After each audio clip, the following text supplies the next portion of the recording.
My name is Rafi Yusril. I'm from class 10 Said IPS. I want to explain about war Rusia and Ukraine. Assalamualaikum warahmatullahi wabarakatuh. Perkenalkan, nama saya Rafi Yusril Alfard dari kelas 10 Said IPS. Saya ingin menerangkan tentang Socio-Scientific Issue Project. Yang pertama, sebab terjadinya konflik. Wilayah Ukraina berbatasan dengan Uni Eropa dan Rusia yang merupakan bekas bagian dari Republik Uni Soviet secara sejarah. Ukraina punya ikatan sosial budaya yang mendalam dengan Rusia. Bahasa Rusia pun dipakai secara luas di Ukraina.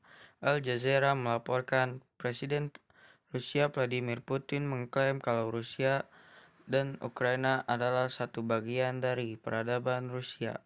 Klaim itu sudah ia nyatakan berulang kali, akan tetapi Ukraina menolak klaim dan menyatakan Putin itu dalam sejarahnya.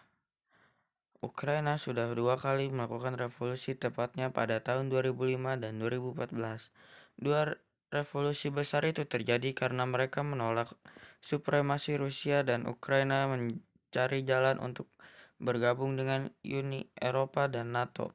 Seperti dilaporkan CNN, ketegangan antara negara bekas Uni Soviet itu meningkat pada akhir 2013 karena munculnya kesepakatan politik dan perdagangan penting dengan Uni Eropa. Pada tahun 2014 muncul revolusi di Ukraina. Protes yang terjadi selama berbulan-bulan itu telah menggulingkan Presiden Ukraina yang pro-Rusia bersama Viktor Yanukovych. Kekosongan kekuasaan ini dimanfaatkan Presiden Putin untuk mengambil alih wilayah Crimea. Itu adalah semenanjung otonom di Ukraina. Putin juga mendukung pemberontak di Provinsi Tenggara Donetsk dan Luhansk. Akhirnya ribuan tentara berbahasa Rusia yang diakui oleh Moskow membanjiri semenanjung Crimea. Dalam beberapa hari Rusia menyelesaikan pencaplokannya dalam referendum yang dikecam oleh Ukraina dan sebagian besar dunia. Mereka menganggap itu sebagai tindakan yang tidak sah. Lalu, penyebab Ukraina menolak bergabung dengan peradaban Rusia. Rusia telah lama menolak kedekatan Ukraina dengan institusi-institusi Eropa, Fakta Pertahanan Atlantik Utara, serta Uni Eropa. Baru-baru ini Putin mengklaim Ukraina adalah boneka Barat dan tidak pernah menjadi sebuah negara yang layak. Dia mendesak Barat memberi jaminan bahwa Ukraina tidak akan bergabung dengan NATO. Militer Ukraina dilucuti dan Ukraina menjadi negara netral. Sebagai bekas negara anggota Uni Soviet, Ukraina punya jalinan sosial dan budaya yang erat dengan Rusia. Bahasa Rusia pun banyak digunakan di Ukraina, namun sejak Rusia menginvasi pada 2014 lalu, hubungan kedua negara menjadi renggang. Ini adalah gambar peta wilayah Uni Soviet, peta wilayah Ukraina, lalu peta wilayah invasi Rusia. Negara yang berhubungan dengan Ukraina, Amerika dan NATO. Mereka memberi pasokan senjata dan bantuannya. Jepang menjatuhkan sanksi terhadap dan siap bergabung kepada Rusia. Australia memberi sanksi terhadap Rusia. Negara yang berhubungan dengan Rusia, Cina akan mendukung Rusia secara ekonomi. Saintsnya mengirim pasukan militer Kuba. Rusia dan Kuba menjatuhkan kerjasama ekonomi. SDA Ukraina, gandum mencapai 2,7 ton 2021. Minyak mencapai 11 juta per hari. Gas mencapai 11 juta per hari. Negara yang terdampak.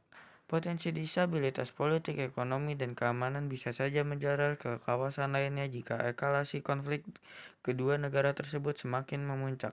Apabila banyak pakar yang meramalkan bahwa skenario terburuk dari konflik dua negara itu adalah meletusnya Perang Dunia Ketiga. Jika hal itu terjadi, Indonesia bisa saja mendapatkan getah dari konflik Rusia-Ukraina.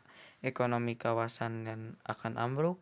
Paling buruk, medan perang Eropa Timur beralih ke Laut Cina Selatan dan menghadapkan Indonesia dengan negara-negara di dari utara. Sementara itu, dari sisi ekonomi Indonesia, transaksi perdagangan antara Indonesia dengan dua negara tersebut juga setiap tahun terus menunjukkan peningkatan pada tahun 2021 lalu. Misalnya, neraca perdagangan Indonesia dengan Rusia tercatat surplus sebanyak 239,8 juta US dollar. Dalil dalam Al-Quran. Innal mutafikina fit darkil asfali minan nar wala tajidalahum nashiro. Sungguh orang-orang munafik itu ditempatkan pada tingkatan yang paling bawah dari neraka, dan kamu tidak akan mendapat seorang penolong pun bagi mereka. Ya ayyuhallazina amanu nasabiru warabitu wan wattaqullaha la'allakum tufsilun. Wahai orang-orang yang beriman, bersabarlah kamu dan kuatkanlah kesabaranmu, dan tetaplah bersiap siaga di perbatasan negerimu, dan bertakwalah kepada Allah agar kamu beruntung. Terima kasih. Wassalamualaikum warahmatullahi wabarakatuh.